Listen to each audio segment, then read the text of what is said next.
Good afternoon. I'm Jack Ames, the founder and director of Defend Life. You can read more about us at defendlife.org. You can also read more about these horror stories in the current issue of Defend Life. The two front page articles, 3 abortionists chastised in Elkton abortion scandal, and then Elkton Abortion Clinic was a secret little shop of horrors.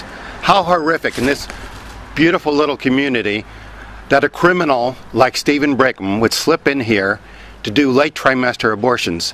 Now here's what he was doing, and I'll tell you more about his cohort Nicola Riley in a second. Steven Bingham has already served time in jail. He served 6 months in jail back in the 1990s for Medicaid billing fraud. IRS is after him for $250,000 and has $250,000 in property liens against him.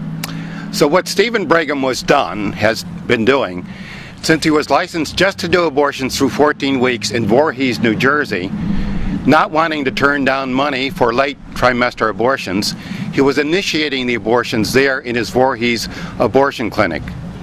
And then the following day, he was convoying the women down here in their own cars. He was in the lead car, a rented SUV, convoying them down through Pennsylvania, through Delaware, to Elkton, Maryland, where the abortions were completed the following day. On August 13th, one of the abortions was botched. He had hired Nicola Riley all the way from Salt Lake City, Utah, was coming in here presumably every other week. Now let me tell you about Nicola Riley, who's also written up in the current issue of Defend Life. She went to West Point. Now you would think anybody who went to the United States Military Academy at West Point would be top shelf. Well, apparently that was not the case with Nicola Riley, because while she was still serving in the Army, she was convicted of credit card fraud, served a year at Fort Leavenworth. Fort Leavenworth is a military penitentiary in Kansas.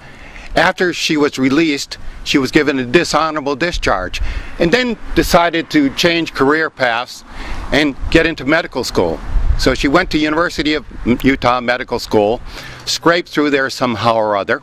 How she was admitted, nobody will ever know. Apparently they don't have very good standards either. And then when she took her medical boards, failed them the first 3 times. The 4th time she scraped through. But what can a doctor do who's not very good? Well, they can always do abortions. So that's what she was doing in Salt Lake City. And then Steven Bingham realized he was on very thin ice doing these abortions himself here in Elkton because he was unlicensed. So that's a crime.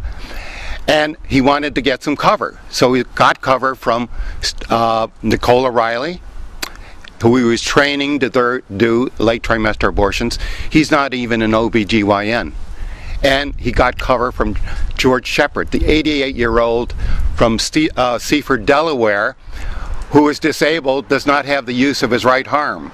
So he could not have been doing the abortions. Steven Bingham was clearly doing the abortions beyond 24 weeks. 24 weeks is the age of viability because he was unlicensed and because these babies were beyond viability, which means they could have survived outside of the womb.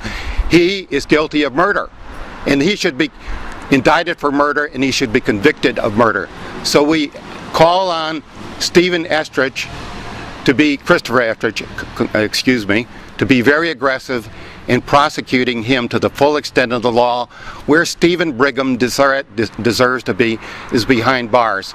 We also invite those participants here to join us as we process to the abortion mill afterwards to lay some flowers in memory of these 35 to 50 babies who were killed here in Elkton, Delaware, and also to attend the memorial mass tonight at Immaculate Conception at 7 o'clock. And pray God, when we get the bodies of these 35 to 50 babies, we have a decent, beautiful funeral mass at a major cathedral somewhere in this vicinity before they're returned here to Elkton for burial in the parish cemetery.